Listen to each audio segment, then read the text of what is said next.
नमस्कार मित्रों, मेरे इस चैनल में आपका स्वागत है। मैं आपको बताऊंगी कि सुपर्णखा ने किस तरीके से राम जी को कृष्ण स्वरूप में पति के रूप में प्राप्त किया। राम जी के युद्ध में जब रावण की मृत्यु हुई और राम जी विजयी हुए, तब सुपर्णखा को बहुत पछतावा हुआ। वो समझ गई, जिन्हें मैं साधारण युवक समझ रही थी, वह साक्षात नारायण, शेषनाग और साक्षात लक्ष्मी है। वो पश्चाताप करने के लिए घनघोर वन में चली गई और उन्होंने कठोर तपस्या प्रारंभ कर दी।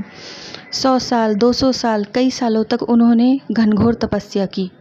जिससे प्रसन्न होकर नारायण ने उन्हें साक्षात दर्शन दिए। बोले, बोलो देवी, क्या चाहिए आपको? मैं आपके तपस्या से अत्यंत प्रसन्न हूँ। सुपर्णखा बोली, नारायण जी, मेरे से जो भी कुकृत्य हुए हैं, मुझे उसके लिए क्षमा चाहिए और मैं आपके राम स्वरूप से शादी विवाह करना चाहती हूँ।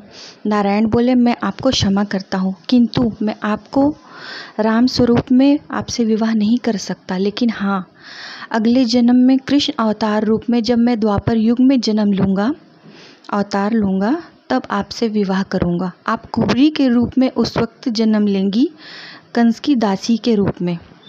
तब मैं आपका आकर उद्धार करूँगा।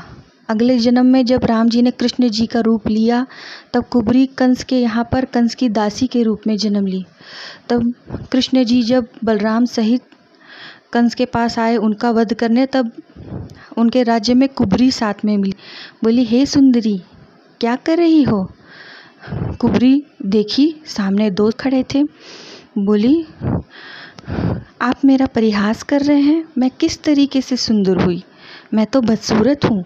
नारायण बोले, नहीं, आपका हृदय सुंदर है। ये संसार तो ऊपरी सुंदरता देखता है। मैं अंतर आत्मा की सुंदरता देखता हूँ। आपकी अंतर आत्मा बहुत सुंदर है। ऐसा कह के कृष्ण जी ने कुबरी के पीठ पे हाथ फेरा। जैसे ही हाथ फेरा, कुबरी ने एक सुंदर युवती का रूप धर लिया। वो बहुत सुंदर हो गई। कृष्ण जी ने उनसे विवाह किया और उन्हें अपने दर्शन दिए। कुबरी समझ गई, ये तो साक्षात नारायण है और मैं पिछले जन्म की सुपर्णखा हूँ।